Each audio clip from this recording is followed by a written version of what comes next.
Welcome to the Great Distraction.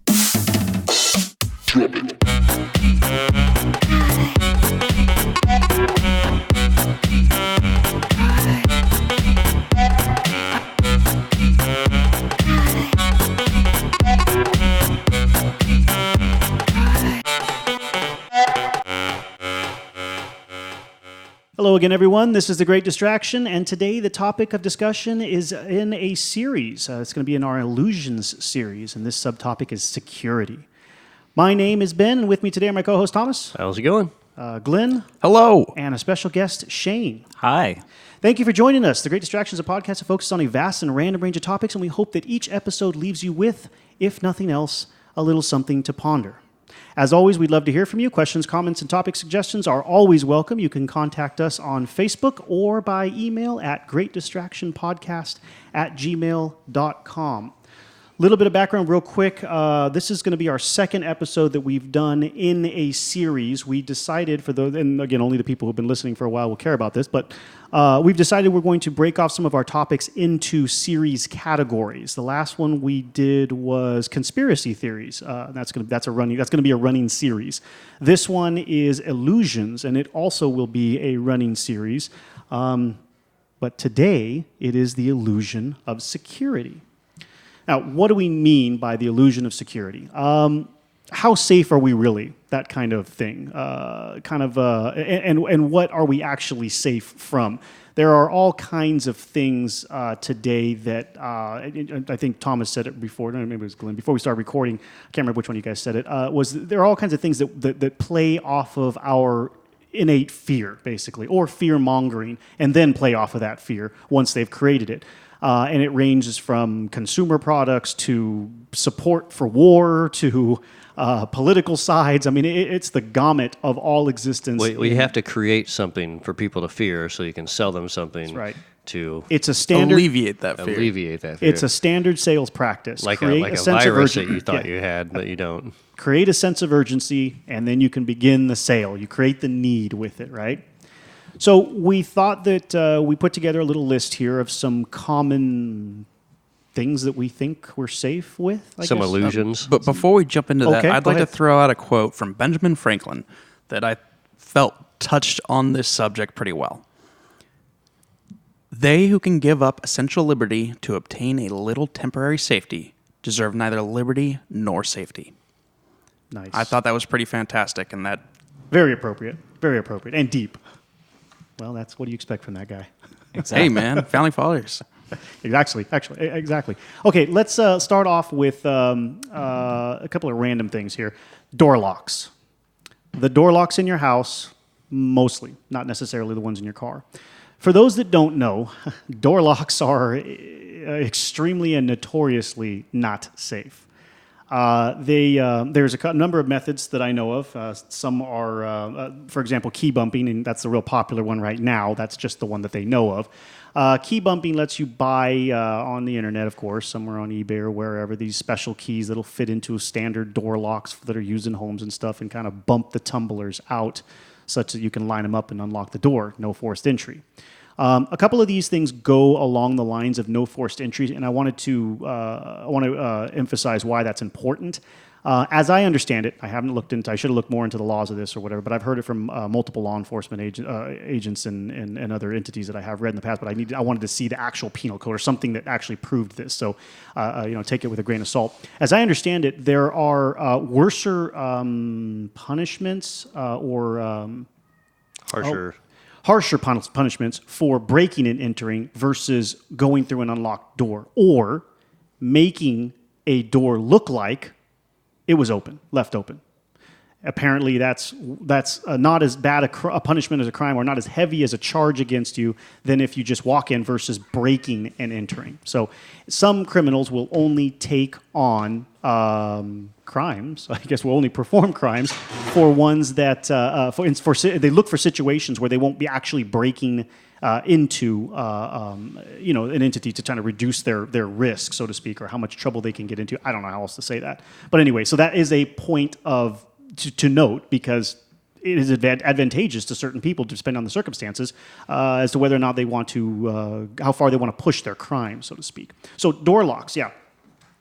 Key bumping is a real popular one. Like I said, you can actually bump the tumblers in line so that you can unlock the door or open the door or whatever without having to damage the lock. Or just a set of lock picks. Or just a set of lock picks, which you The can key get anywhere. bumping thing, though, a friend of mine actually locked herself out of her house, and a neighbor used the key bump to get her in.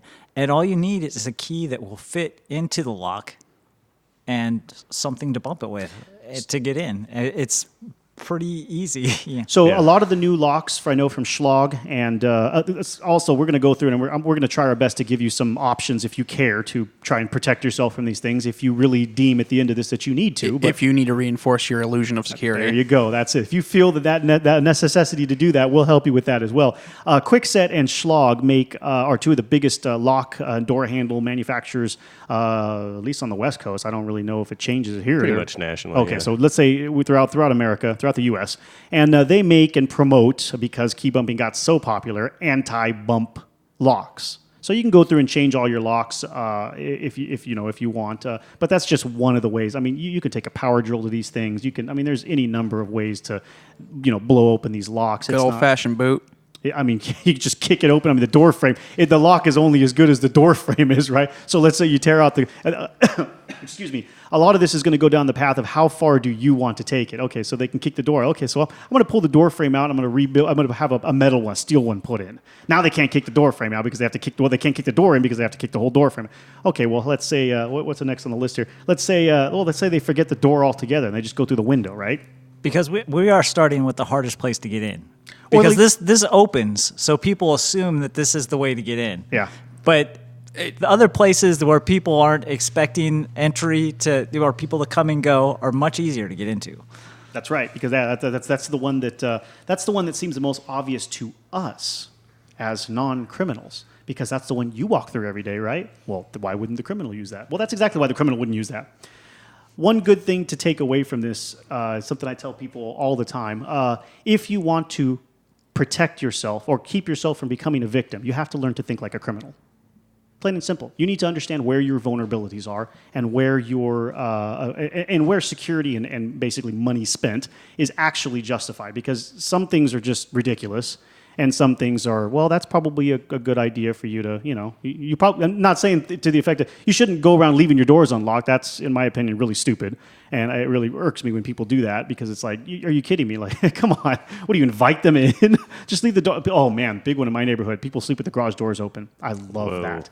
Like, wow, you really have an illusion of security in this neighborhood, don't you? And it's a great neighborhood. I've never had anything, been out there 10 years, never seen anything crazy or even heard of anything crazy happening. But where do you think you would go? Again, think like a criminal. Where the hell would you go? If I wanted to start stealing from people, that's exactly the type of stupidity I'd look for. Those things in the garage are valuable. Yeah, it's like a showroom. It's exactly like You're that. you're showing everybody your stuff. Or worse than that, maybe if you're dumb enough to leave your garage door open all night, you might be dumb enough to leave the door going to the garage door unlocked. So now Right. you can just walk. Now they can just walk right into your home. They got like a raccoon in there or something. You never know. Yeah, and not even the security things. I mean, yeah, do you want animal rats and whatever living going into your garage? No. Also consider that door in between your garage and your house, that entryway, that's considered an interior door. Those tend to be hollow. They're Yep. They're Yeah. way paper less thin. strong. You can kick right through one. of times, yeah. It depends, because I've It goes seen both ways. Me both too. ways. Yeah. So, Me too. but yeah, those doors are less secure than your front door for sure. Yep. Yeah, and even worse, that one on the side of the garage, right? That one is usually one of the lighter ones too. I think in my house that the one between the garage is thicker, much thicker than the one going on the side of the house. You got to be kidding me. Anyway, that's the way they build it. Let's see what else we got here. Oh, if you haven't heard our episode on online privacy, I think is what it was, episode 32. We talk a lot about cybersecurity on there. And this is actually, I have this discussion with a lot of people just because of the field I'm in and just people I know in general, whatever. How safe really are you online with your You're not. You're not. I mean, I don't really care it doesn't matter what you do. There's a way around everything. And a lot of people, but I'm running anti-spyware, I'm running antivirus. Well, which one are you using? Probably the one that was marketed to you most heavily. Well, if I was a hacker or a programmer that wanted to do write malicious code, what do you think I'm going to go for first? The most common antivirus and anti-spamware or whatever software that's out there, because those are the ones that are going to be most likely to be utilized and therefore most likely to be broken through. through, and therefore most likely most people to have information stolen from. It's just common sense, people. So now It goes back to an idea that largely we're doing safety in numbers. yeah, Like, there's so many of us, only a percentage of us are going to get hit. yes, And so the rest of us that don't get hit feel a little safer because it wasn't us. You know? Go ahead. Oh, also, it seems to it's kind of goes down to also along the lines of the protecting me. Everything, a lot of the things that are marketed to us especially in this country, I don't really never lived anywhere else, so I don't know how they do it out there. Everything is an individualized focus. And it makes people feel like it's more intimate to them, right? This is my personal security, or this is what I do to protect myself. And what people don't realize in situations like the online security aspect is they don't steal your information. They steal millions of people's information all at once. In fact, the latest, the biggest one was 6 billion usernames and passwords stolen all at once in a massive database. They put together multiple databases that had been stolen of unique accounts or whatever, and compiled this enormous database of username and passwords that have been stolen from all different types of websites. They're not really interested in just you. They just want everything all at once. So, yeah, I'm not saying you shouldn't put some effort into protecting your using special Your password passwords. shouldn't be 1, 2, 3, 4. Yeah, no. What? Oh, crap. It should not be. Yeah, I mean, I'm not saying you shouldn't take Go certain change it, measures Glenn, right now. Yeah. but for the most part, they're hacking into the website that you have logged into and taking all of their user database, and they're not necessarily going after just you. Now, what they do with it afterwards could be based on just you, I guess, but they're probably going to use that information to hit millions of people all at once from there. Because researching me to steal my information is going to get you like $38 at best. Which is why they want a lot. Yeah. That's going to be a true. If If you're stealing information from a bunch of poor ass motherfuckers, you got to get a bunch of them. And that's Exactly. just it. There's a whole. or you need to get a random selection where some are poor and some are wealthy. Right, Like you you never know. figure that out. Spend a lot of time trying to get Joe whoever, and he's worth fucking $80. Come on. See, okay, and let's go off of that too. Another common, it's not a misconception per se, but I don't believe that it's the actual most common usage. A lot of people think that that this information is stolen so that they can make money off of it directly by stealing from the people.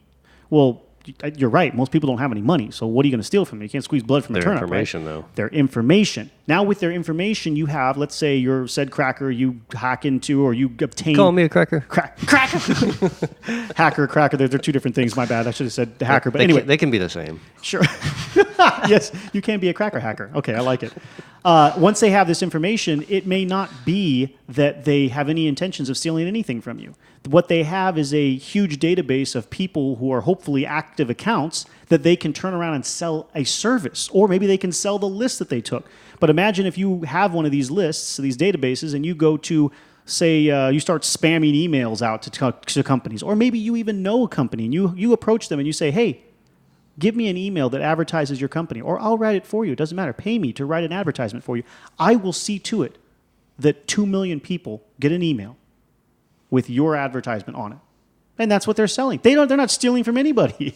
They just wanted the damn list. It's much easier to get somebody to give you their money than it is to take it from them. Exactly. So sometimes, what you're protecting yourself from isn't necessarily it's an annoying thing to get spam, but it's not really a harmful thing. But anyway, it doesn't mean you shouldn't be trying to protect yourself as far as your passwords and user accounts go, but so that it's not always about stealing the money, right? Maybe they don't want to take from you because taking from credit cards and whatever can be a lot more risky than I'll just take that information and sell it to somebody else. Yeah, but knowing the population of 18 to 25-year-old women in this area is way higher than it is over there. If you're trying to sell something, That's right. Now that's information as And well. it's worth a fortune. It's worth a fortune. That's one thing I think people are confused about, the information that is stolen from different things. It isn't necessarily, like we talked already about, like credit card numbers or your bank account number or whatever.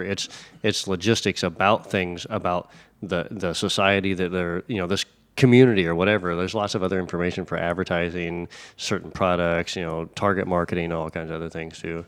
Absolutely. All right, here's another random one. You go to your local convenience store, your 7-Eleven if you have them. I don't even know if those are nationwide, but whatever. Your gas station, AM, PM, or whatever it is. And you go in there and you pick up your nasty little hot dog, or maybe you get yourself a soda or whatever. and you don't have cash on you, pull out your card, your ATM card, or your credit card in this case, and they say, "Oh, can I check your ID?" Or you go to get in the bar on the weekend, and they check your ID to get in there, and they scan it, they swipe in that. Yeah, little most thing of those scumbags photograph it now. Yeah, well, I'm not going to bars anymore that will photograph my ID. Yeah, we've had funds You can photograph suck me it. too. Oh, I've had that. I'm like, I'm Yeah. done. Never. So all of these people that you're showing your driver's license to, to prove that it's you and to verify this credit card that you're using or whatever, or for whatever reason you're showing them your ID. What address is on your driver's license? Now, not everybody is the same, but most people put their home address on their driver's license. And that means that every person you've shown that driver's license to now knows where you live. Why the hell would you want those random people to know where you live? The guy working at McDonald's, hey, I know it's a job, whatever. He doesn't need to know where you live. But you're showing him where you live every single time you show that ID to somebody. And if they scan it, if you don't already know, there is a magnetic strip again, I don't know about all IDs, driver's license, whatever, here in California. There's a magnetic strip in it, and that magnetic strip, actually, you can buy readers on eBay that'll read it for you. It's got your information on there. Driver's license, name, number, address, all that information is encoded. It's not encrypted. Is encoded on that mag strip and can be read by those stupid little readers. Those little readers also data log. So they save that information. Some do, some don't. We don't know what they do with it afterwards. Neither do you. But it's information they There can you go. sell now if they That's wanted right. to. So now they've got a user list of all the people who showed up to the jazz concert at the Smoking Lounge, on a Friday night. Oh, okay, fine. Or they've got information for every person who's ever walked in there, the bar, club, whatever. It doesn't matter. Let's see. So that's an interesting one to think about. Along those same lines, do you have GPS in your car, be it an external one or one built into the car?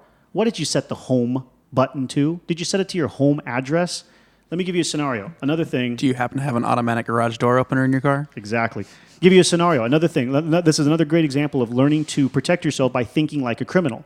Okay, I get into your car. Maybe I got to break the window. Maybe they don't. Doesn't matter. Get into your car.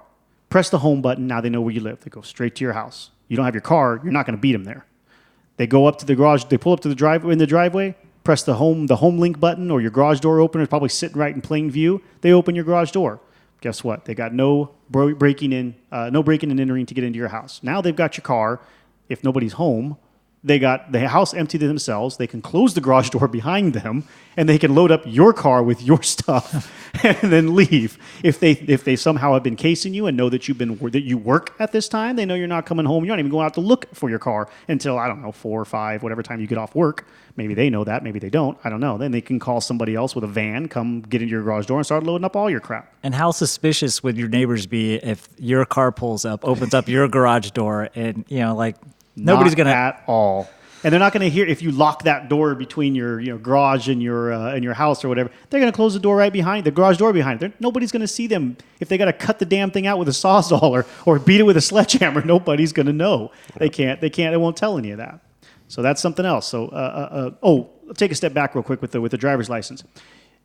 Again, I'm sorry. I don't know every state. I don't know how they do it in every state. I imagine that there's something similar to this in every state, but I don't know. In California, you can have your home address on file with them, and you can have a mailing address on your driver's license. So the way you do this, and I don't know, you're gonna have to check with your local DMVs for everybody in different states. The way that you do this is when you fill out your form, you put the address that you have the license mailed to, which is a separate spot for an address on the form.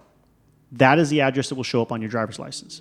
So, but it suggests that you put your home address, right? So they are actually requesting or hoping that you put your home address. yeah, you're on. supposed to use your home address no matter what, because they use that for your voting, what's it called, district. Where You register to vote. Yeah. So that's what they use for your voting purposes, right? But then you can do mailing address below that. At least, again, this is only in California. I don't know about other states.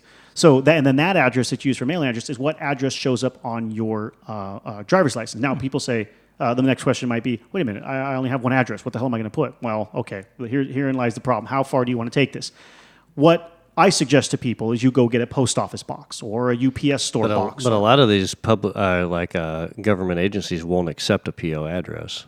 You can. So the United States Postal Service a few years ago switched over so that you can use their physical address along with your unit number, which is your post office box number. So instead of saying PO box, it says Exactly. unit number. You use the actual address for the post office, and you use the unit number for the post office box, and you can get deliveries by UPS, FedEx, everybody.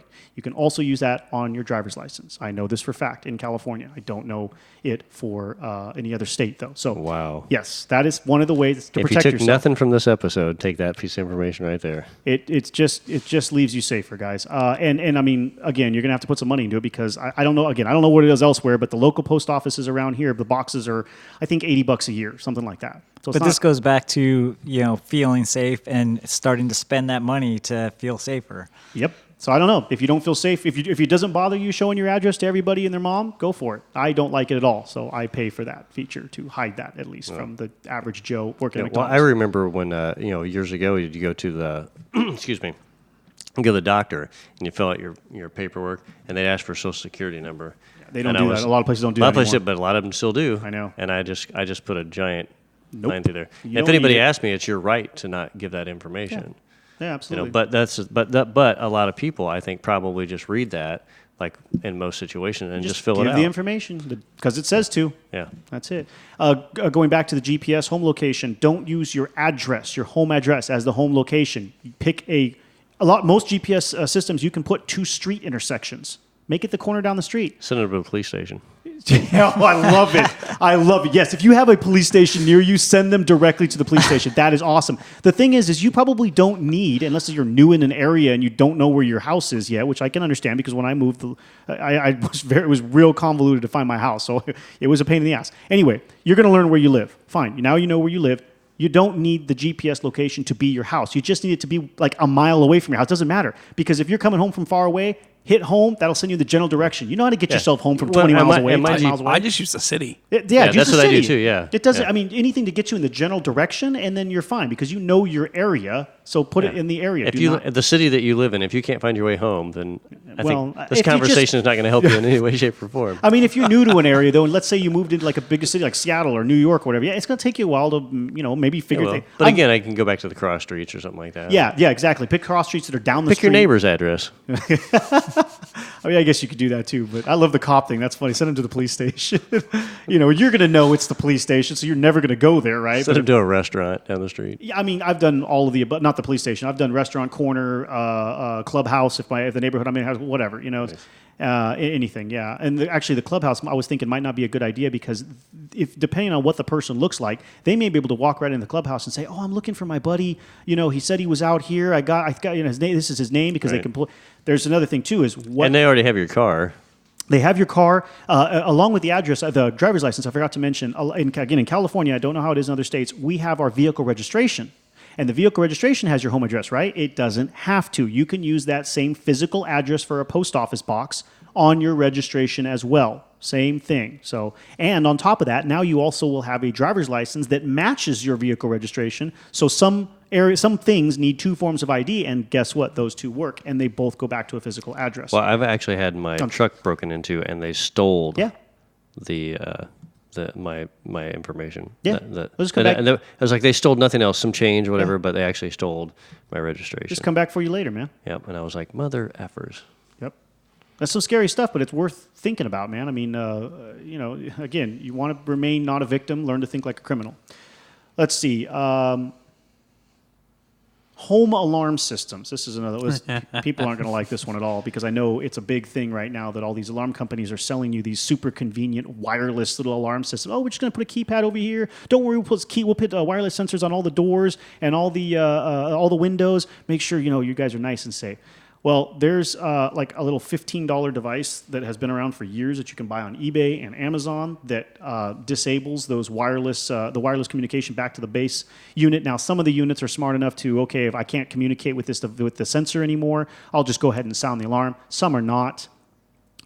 This is totally an illusion of security. Now, I was going over with the guys. If you want to get into it and you really, really want to build out an alarm system for your home that is as safe as you're going to get and that most of us can afford, rather, because again, this is going to go down the path of spending money. You can buy commercial alarm equipment, and it is, if you're curious, DSC is one of the biggest ones, and Honeywell is the other big one. It's going to cost you, $500 to $1,000 just in hardware alone, depending on how fancy you want to get with it, even more if you really want to get fancy with it. And there's a lot of know-how. Again, this is not going to be easy. They do not make programming and configuring and installing commercial alarm systems intuitive, and there's reasons behind that or whatever. But let me give you a few scenarios about how you could, just to give you an idea how to protect yourself and what kind of things you're going up against if you've never thought like a criminal in order to increase your own personal security on your home. I think Glenn already mentioned it, but going in through the wall. So, okay, your front door. Any experienced criminal to any degree is going to know going to the front door is probably not the best idea. Maybe they'll test it to see if it's unlocked, but there could still be an alarm system, and usually there's stickers or something that say there's an alarm system. So, okay, leave the doors alone. Check the windows. Okay, well, sliding the windows open, usually there's a sensor on the window that senses if it's sliding or whatever. So if you move it, it's going to set off the alarm if there's an alarm. Still don't know if there's an alarm. Maybe there is. Err on the side of caution. Okay, let's break the window. Well, okay, breaking the window. There are actually break sensors that sense a high frequency tone that sets off the alarm because it thinks that it's broken glass. Let's assume there aren't or there are. Either way. So, okay, I'm not going to break the window. What about cutting the window? There are glass cutters that don't make the noise at the frequency to set off the glass cutters. And they cost about $3. And they're very cheap, that's right. So that's an option. Then what about, forget it, just go through the damn drywall. We have this illusion of security in our little boxes that we live in, that stucco or wood siding and insulation and maybe chicken wire if you've got stucco, and then drywall. That's it. That's the only thing that protects the outside from you. So there are plenty of criminals that just take a Sawzall with a 10-inch blade and cut right through the side of your house and walk right through the damn wall. Okay, so how do you prevent against that? Again, we're sticking with home alarm systems. There is a couple of different options. One is typically motion sensors. So the standard cheap motion sensor that comes with especially these little wireless doohickeys is passive infrared motion sensors. PIR is what they're called, or infrared, whatever you to shorten. Those things can be tricked in a number of different ways. So they're really old technology. They're not really the best option. However, they are an option and the one that they're most commonly going to sell you. Okay, what's more advanced than that? There are dual detecting motion detectors. They use both PIR and microwave. The microwave ones, as far as I know, are extremely, extremely difficult to get past. I haven't actually read of a way to get past them, but there are other ways around the system, right? Maybe there isn't one of these dual technology motion detectors in every room. Okay, so that's and there's usually not. They're usually like the entry is. Yeah, exactly. They'll be in the living room or they'll be in some major area. Okay, whatever. So you'd want one of those in every single room if you were going to go this route, right? There are also floor pads that can be installed under carpet, so that where you're stepping can be sensed. So, and that can be kind of cool too, because if somebody's in your home, you can tell where they are moving around. Now, I mean, you got to imagine that, wait a minute, those are going to wear out for one. For two, what are you going to rip up the carpet in all of your house and put those things everywhere? What if you don't have carpet in your house? Okay, that's another thing. So you guys can see going down this path, there's a lot of... It's kind of a rabbit hole. It is definitely a rabbit hole, but how in-depth and how secure do you want to feel? And ultimately, with these home security systems, all you are giving yourself is an alert. It's not protecting you, truly protecting you. All you're going to be able to do is see that somebody went into this area at this point. Yeah. And for me, I think that's one of the things, because I have cameras like here in the parking lot for the shop. I want to know somebody's in the parking lot. If they move through the parking lot, it gives me a time. And in the best case scenario for me, it gives me the option to make some sort of reaction. Instead of coming in the morning. Right. And you have an option. That's exactly what it is. It's increasing or giving you an option. Whereas if you do not have alerting, you have no option. You will be broken. They will, once they're in, they will do whatever they want, and you will not know about it, assuming you're not home. Or worse than that, they're already up the stairs waiting outside your bedroom door. And I mean, what are you going to do? Somebody kicks the door and runs in who's already awake. You're going to get up now, wake up and alert and do something about it. I mean, it's maybe if you practice that stuff and make it muscle memory. But I mean, most people are not going to be able to do anything. Once they're asleep in bed, they're completely helpless. So, like Glenn said, it's all about the true security behind home security is all about giving you a heads up. The most amount of heads up that you can get. And the more you put into that system, those systems rather, the better you will be, the more time you will give yourself to be alerted, to react and do something about it. So, if you know the minute they're if you have motion sensors on the outside of the side of the house that alerts the rest of the system and gives you a notification, wakes you up, now you could be sitting at the top of the stairs, phone in one hand, shotgun in the other, police are on the way. You know, I mean, you're at least ready to. And then you're going to get shot by the police when they come in. Then your you may house. get shot by the police, yes. Or sued by the guy who broke in because you shot him. Right. If you're in California, you got to really think twice before you make that phone call before you pull that trigger, unless your life is in definite risk. But to the point where you get to those floor pads for detecting weight, you're probably like easily 10 grand into your system, right? Just for that alert. Yeah, like I said, for that, yeah. And they're all Now you don't own anything because all your money got spent building security. the house is empty, but Just make yourself broke. You'll be super safe. Right? again, it's a like If we you have mentioned, nothing, you have nothing to lose. There's some truth to that.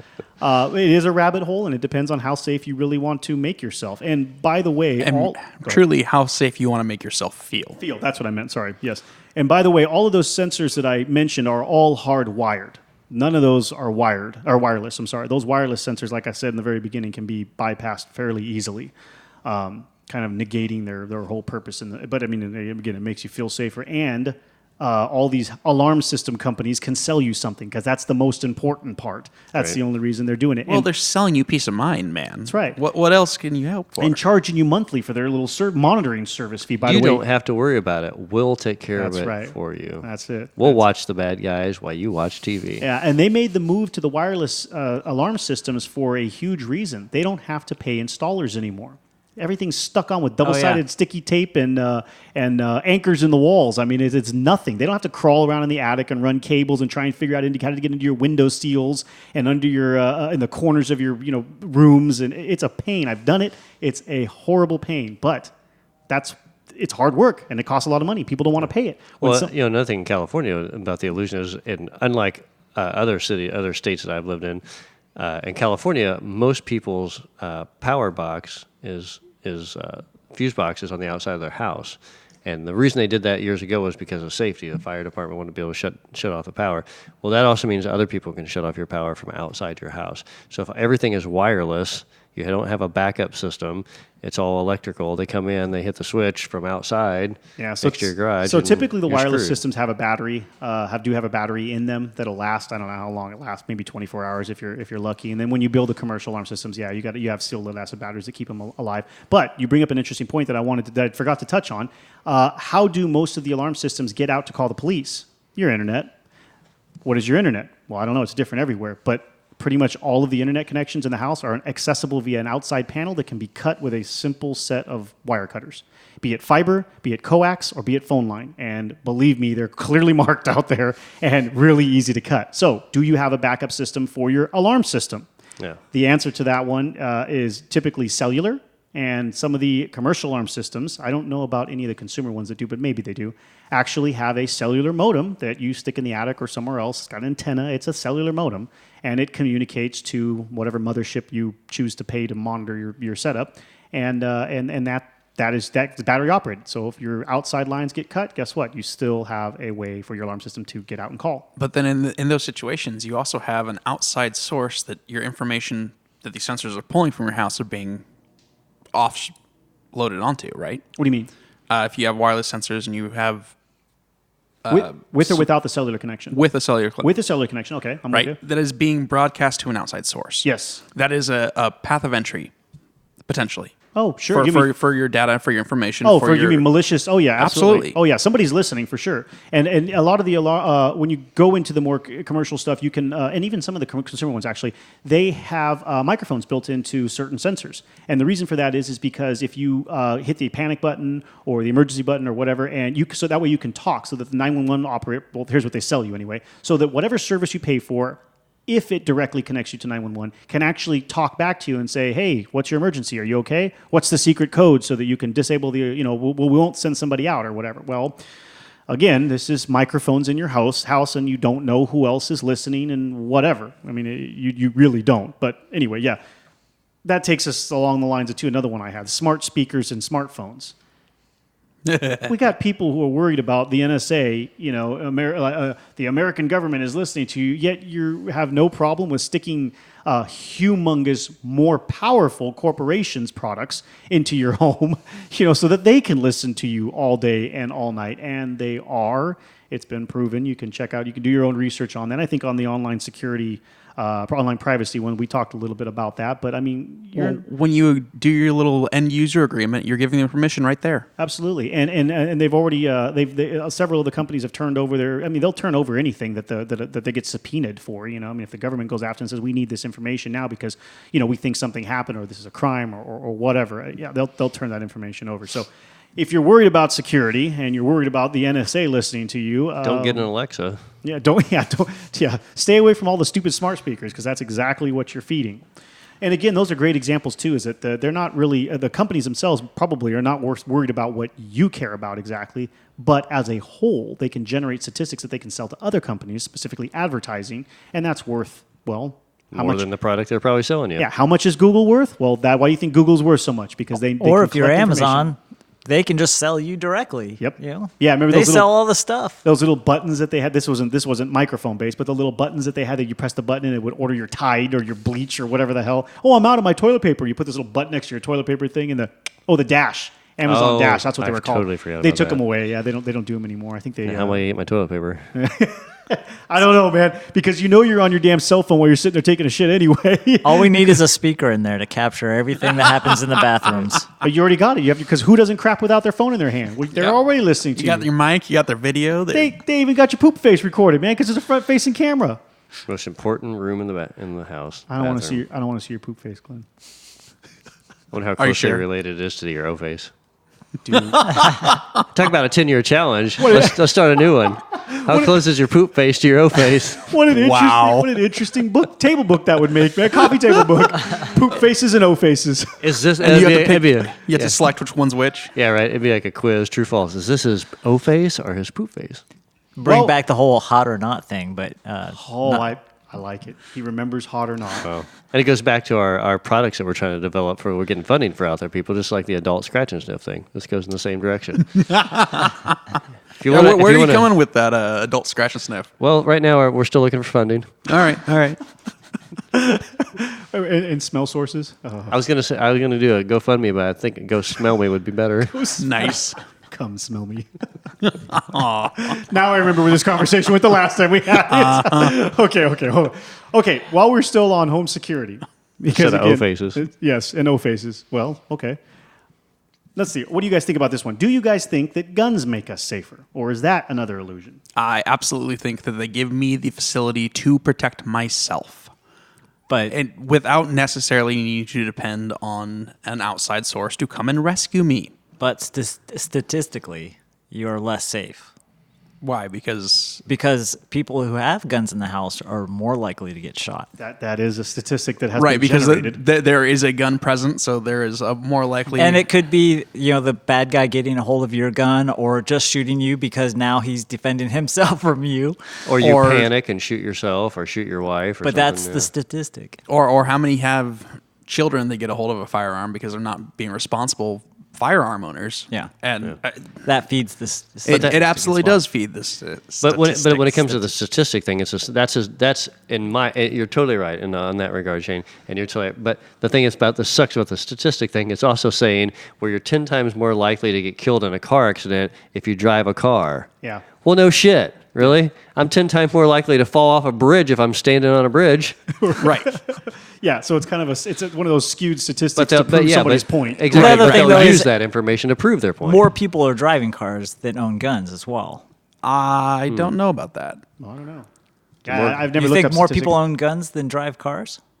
I don't know. I don't know. Well, I do know a lot of non-gun-owning car drivers. Yeah, but so- you'd have to be careful how you I don't generate know that. a lot of non-driving. You'd have to be gun careful how you owners. generate that statistic But because you got to go buy bullets. right, and we can't get them delivered here anymore. So. I know, right? Oh, man. Amazon doesn't do that for I you get yet. weed, but I can't get ammo. What kind of place do we live in? Now, why would I ask that question? The reason I brought that one up is because I know for a fact in some areas, from people I know who live in these areas, your response time for your local police department is not going to save your life.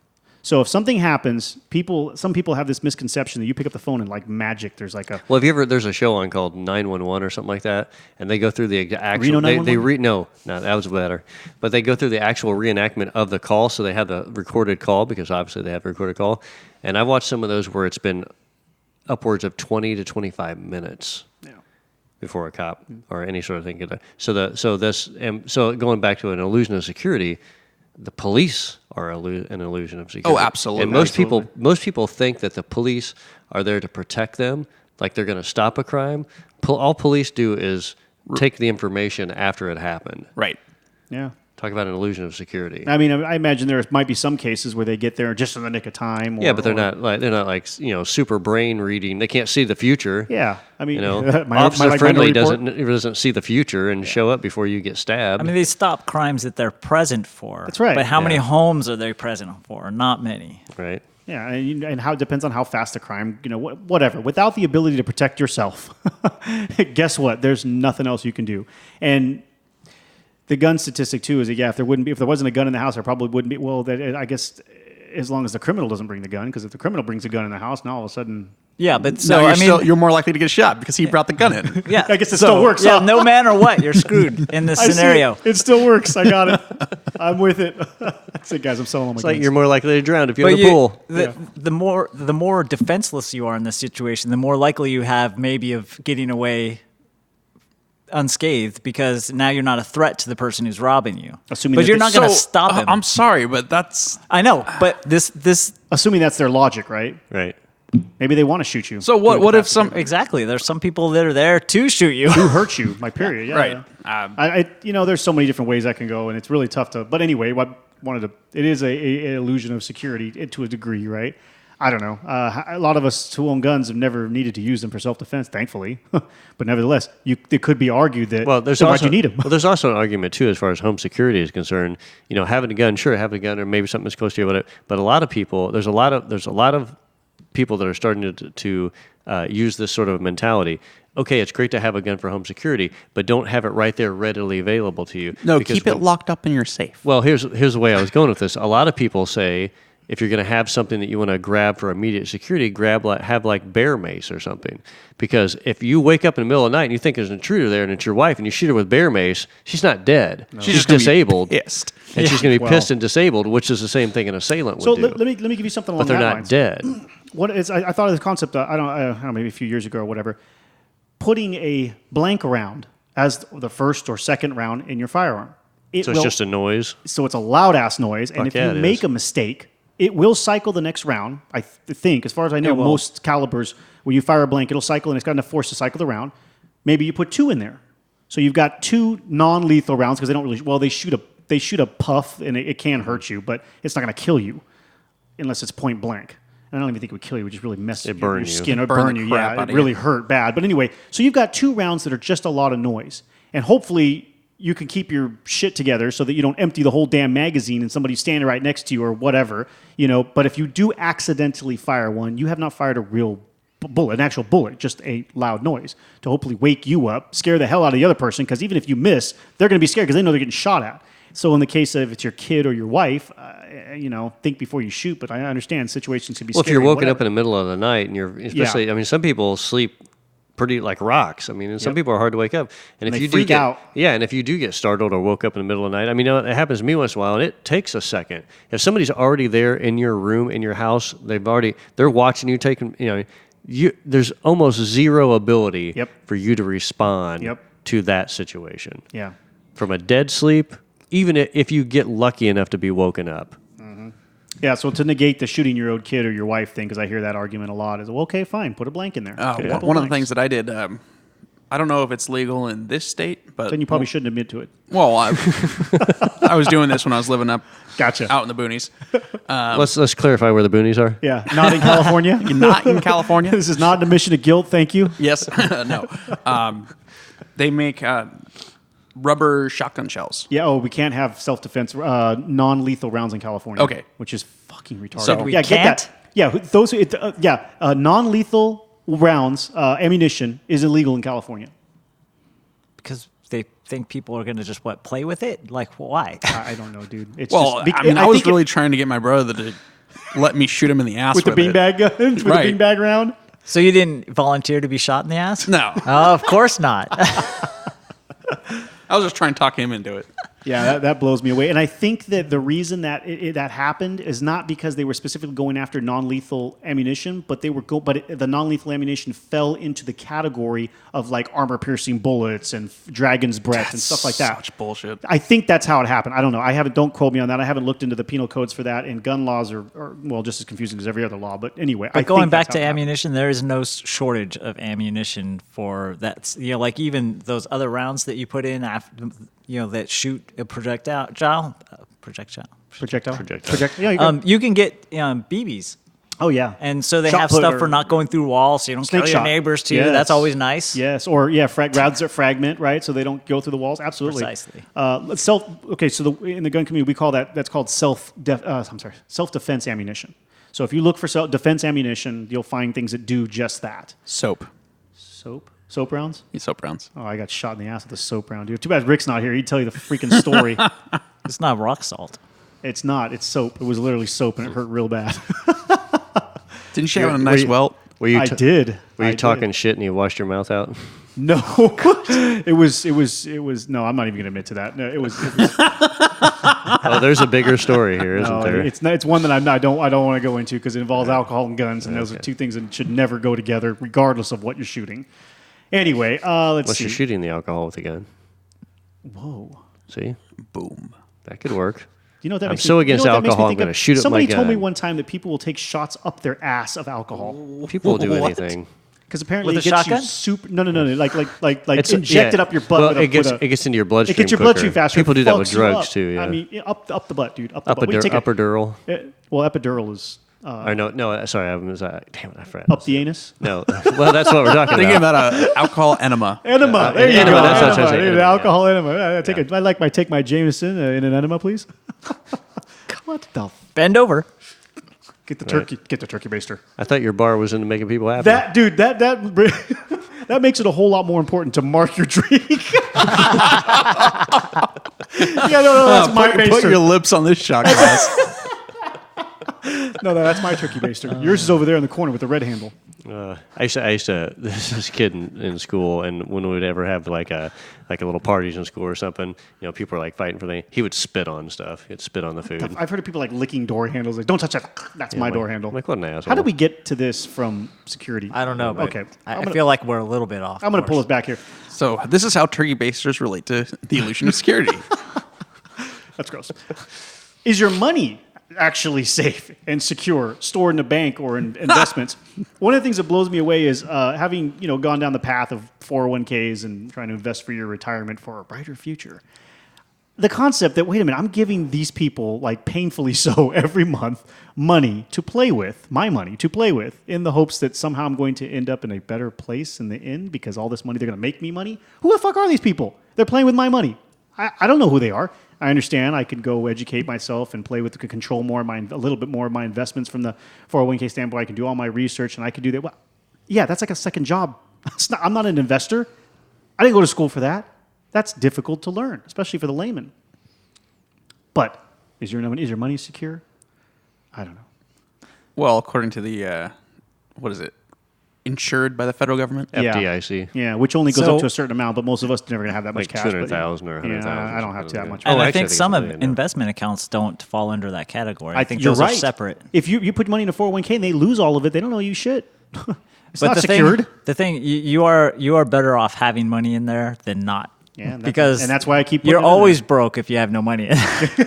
No, I'm just 100% always of the broke. times, if you have no money in there, you're broke. Yeah, this is true. Your odds are better going that route. That's why I'm doing it. Yes, but you're right. Let's see. Oh, and man, this is another great. Let's probably end up blowing into a different topic here altogether. The TSA. Oh my god. Yeah. Anybody who's dealt with these people, I mean, I understand they're there for good reason. I understand that they're there to try and be a deterrent. But there is actually a large group of people who make it a hobby, if you will, to get things past the TSA. And they're successful with some serious, serious stuff. These people, the TSA, are not an end-all, be-all. They're not even really that successful. I think they're there just for the illusion of security. Absolutely. Yeah, and I mean, maybe at best they catch the really Stupid simpleton, ones. yeah, the really bad criminal. I think what they catch a lot of, because so I follow the TSA on, what the fuck is it? Instagram or Twitter, one of the social medias. I think it's Instagram. They have an Instagram. They do, but here's why I follow the TSA on Instagram. It must be Instagram. Yeah, it's not Twitter because no, it's Instagram. The reason I follow them is because they post all the cool stuff that they find and take from people. Like Sure. they made it. It's really interesting to see. Like, damn, this guy tried to sneak a sword on. What planet are you from that you thought you could take a sword on a plane? I mean, what? So I think that what they do catch a majority of is probably elderly people, Yeah. or just people who don't know. Elderly people with swords. Well, it's because they pocket knives. I was thinking it might be a Highlander. Yes. Highlander. There can be only one. Nerds. I think they just catch the stupid things. Where you're like, come on, dude, weren't you thinking you can't take this on the plane? What blows me away though is when they'll post pictures of actual like a Glock or a nice, not an antique, not an old grandpa's 6-shooter or his musket, right? No, they'll a modern gun. Well, And they'll- somebody rolls through with a concealed carry permit, and they Right. forget that they had it and go through. Well, that that's gets confiscated. The one justifiable excuse I've heard, but having flown with firearms, I mean. Dude, if you're into firearms, you should know how to deal with them. they've never bothered me at all because I follow their stupid rules to the T. I don't want to get messed Well, with. that's the point. Yeah, and people don't do that. But so other than the concealed carry, I think that a lot of these people get caught, at least from what they post. People are literally just trying to see if they can get it by, try and squeeze an inch on them. Because sometimes they pull these firearms, they're not loaded, and they say they're not loaded, or sometimes they say this guy brought like 3 magazines with him too, all full. Like, what are you going to war on the damn plane? Well, Come on, man. if one guy can get the bullets in, maybe the other can get the gun in. Damn. See, okay, But this is an arrest, right?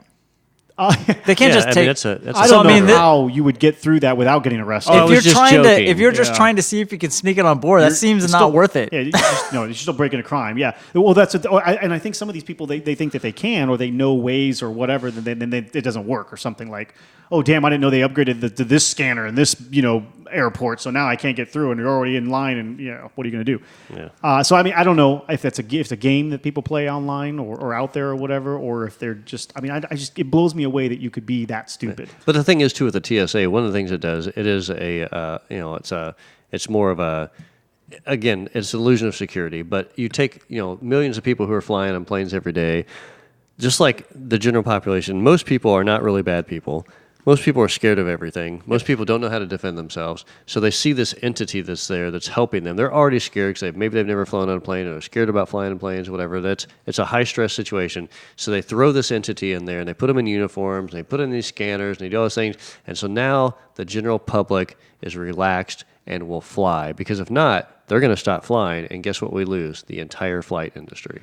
But at the same time, it's also conditioning people to be handled and to be searched and Absolutely. be processed. Oh yeah, Absolutely. So, has anybody here watched Cops? Yes. yeah, years ago. Oh, yeah.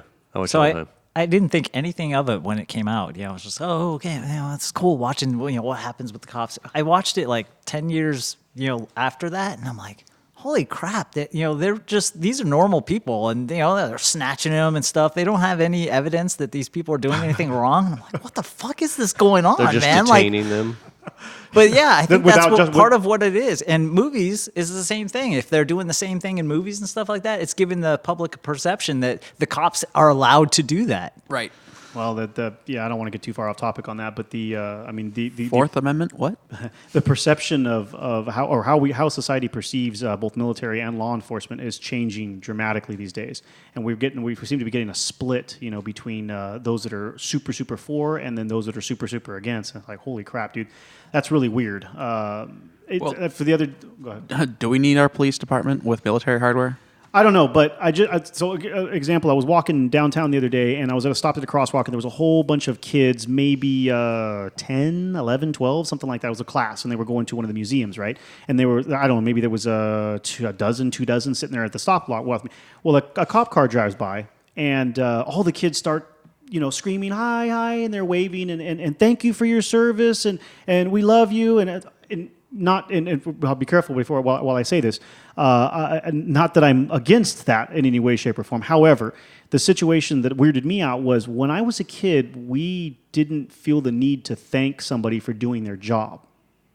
Plain and simple. They took the job. Conditioning. And again, I'm not talking them down. I got a lot of friends that are cops, and I hope that they're there if I need me, if I ever need them. And somebody's got to serve and protect, I guess, if you want to call it that. However, the thing was, that interested me was the mentality had changed, that little kids are being brought up to to even have that thought in their head that they would thank somebody like a police officer for doing their job. I was thinking, on one hand, I was like, dude, hey kids, guess what I do? Can I get a thank you too? Like, are they telling you anything about me? Because shit, I'm doing a job too, But every damn day I got to drive my ass down here. You guys are having fun. He's sitting in a fucking car all day long. Come on, man. That's funny, man. Growing up, I was always told to hide from them. Exactly. That's how I grew up Me too. It's too. like you just. Well, I grew up in a black neighborhood, so Well, no, don't. I did also. Yeah. You don't get caught. Don't be seen. Yeah. I we were walking down the street at night with my mom, and when a car rode by, we'd play hide in the bushes to not be seen by the headlights. yeah. You- I still to this day when somebody's driving and they turn on my street, I'm outside. I do that walk where you kind of float around in your vehicle so they can't see you as they pass by. Yeah, absolutely. Don't be yeah. seen. You are not a target if you're not observed. Yeah, I think I was raised more like you shouldn't interact with cops unless you're in trouble. That's the thing. I mean, it's like, because I never dealt with anybody calling them to protect us or whatever. We didn't live in a really bad neighborhood or a great neighborhood, but it wasn't a bad neighborhood. So I just kind of thought, well, the only time I'm going to see them is if I'm in trouble. I remember, as a matter of fact, I can remember my uncle telling me, it's like, you shouldn't be talking shit to him. He's not going to, he's not here. She's not going to. Well, I never saw female cops back then, but he's not going to do anything to you unless you're doing something bad. That was how it was. So I'm not doing something bad. I'm cool. And that is not always the case. That's not always the case. No, that is not always the case. So I just avoided them my whole life. But that's from our generation and right. whatever. Yeah. Nowadays the little kids are saying thank you. But for your if service. the little kids are saying thank you and they're developing that conditioning to be secure because they feel like if that cop is around, then they're safe. Yeah. That's another illusion of security. And we Absolutely. talked before, if conditioning is a prime example of what that is. Yeah, being a police officer, in my opinion, is a noble job. Yeah. And I think that anybody who goes out there and does that is taking a huge risk. Hell and yeah. I have nothing but support for them. Yep. But the conditioning to like you were saying before about thanking somebody for just doing their job, if you decide that you want to be a cop or you want to be an ice cream salesman, that's your choice. Mm-hmm. I'm not going to immediately give you, the keys to the kingdom because you made that choice. Yeah. Right. I actually thought about becoming a cop, so I have a different perspective on It's some of crossed that my stuff. mind too, yeah. But I definitely changed my mind. Yeah. it's not Now what you. It's not what you think it is when you're a kid at all. Right. Yeah. My buddies that are in that, I would not want to deal with any of that crap or see those things. We're kind of getting a little deeper in time here, but I wanted all of this stuff that we had been talking about to lead to kind of a direction we had started discussing before we started recording. Is as with anything else, who stands to gain by fear mongering, essentially, as far as security goes? Well, our governments, for one, they're probably the biggest one. If we're afraid of terrorists, we're likely to support bills that Take away liberties. right. Well, Well, that was touches on that Ben Franklin quote. yeah. Well, I think, we've already been there, and I think that sort of goes into the conditioning thing too. And even events like 9/11 or any sort of attack on like a military base or anything like that, as the American media and the government supports promoting that. Oh, this is why we need $200 billion for more jets and more ships and more this and more that. And now we're seeing a level where we were asking before, do our local police need militarized vehicles? The short answer is no. Right. But then you have like the Patriot Act that gets pushed through where our government's now spying on us and we're okay with it. open up the Because NSA and yeah. all these other things that came of this that from the fear mongering that Yeah, because it gives the majority of people get this false sense of security, the illusion of security, by exactly the phrase that you gave when we started the show. They're willing to give up a little to get a little. Yeah. That's what they think. Yeah. and That's- when you give it up, you're not gaining anything back. It's like raising the price on something. You can never lower it. Here, let me give away So my that- firearms, You're but giving don't it shoot up me. again for the illusion. Right. So you're not. It's like the getting war on any drugs. physical thing back. You're giving something up. You're not really getting anything bit different back. Yeah. Well, it's just like, the war on drugs in the 80s, it was a big thing where they needed funding and they wanted people to, it was like anything. It's like, a guy at 6 o'clock in the morning preaching to get money or something. It's all the same things. It's going to make you safer. It's going to give you an afterlife. It's going to give you freedom. It's going to give you this security, and we're here to help you. And so all these things have been based on this. And again, what we talked about before, like home security, the best way to sell home security is sell the idea that you need it for your home to be secure. Otherwise, you're going to get robbed. Yeah. You're going to get robbed if you don't have one of our systems. It's only a matter of time. Yeah. Absolutely. Passing new laws, definitely. That was one of the ones I had on the list here. You guys all kind of touched on there. And then selling us self-defense products. I mean, massive industry, man. It's a I mean, billion-dollar industry. from everything from pepper spray to firearms to Holsters, Flak vests. Dude, vests. all kinds of stuff. You start going the concealed carry route, pocket knives. I mean, geez, it's a huge industry. I just want my self-defense flamethrower. The not a flamethrower? Uh-huh. Dude, I still kick myself. I didn't find out about that until too late. I would have bought one. I like to call mine the vaporizer. The vaporizer. Nice. Yes, we leave nothing left. Government support for invading other countries. I mean, come on. Well, again, with this war that we've been in for the past decade. There's another one, justification for war. Yeah, that's probably the biggest one. And when you start going into conspiracy theories and propaganda, that's probably where the biggest bulk of that, I feel like, it lies. Because if you're going to talk 300 million to people and to be okay with you dropping a bunch of bombs on a country, Well, you got to make them scared of the Muslims first. well, yeah, and you're going to destroy what's the phrase? A sovereign country that's never attacked you, that's never done anything, but there's a reason for us to attack them. I mean, that whole sales pitch there is based on fear mongering. Absolutely. It's a total illusion of security. Also, it keeps people divided. Divide and conquer. That's right. Just like our political system keeps everybody divided, and sports teams and everything else. I mean, you can use security, fear mongering to keep people divided, keep them afraid of different things. Much easier to control that way. Absolutely. Political hot topics gets people elected. Same thing. You can fearmonger people. Hey, I'll protect you from this. Or if you vote for me, I'll protect you for this. Well, to touch on the conspiracy theory end of things, just a touch, the movie, the mass shootings that have been going on around the country, they happen right before a bill's released to limit our Second Amendment rights. Anti-gun bill, yeah, absolutely. Yeah, that stuff blows up for no reason out of nowhere, and then nobody ever talks about the overall stats, which don't really show that anything's increasing as far as gun crime or whatever.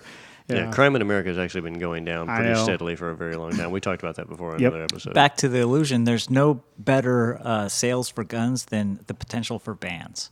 Oh, big time, dude. Oh, my goodness. Yeah, and that's what I hear about that in the gun community all the time from those that can see it.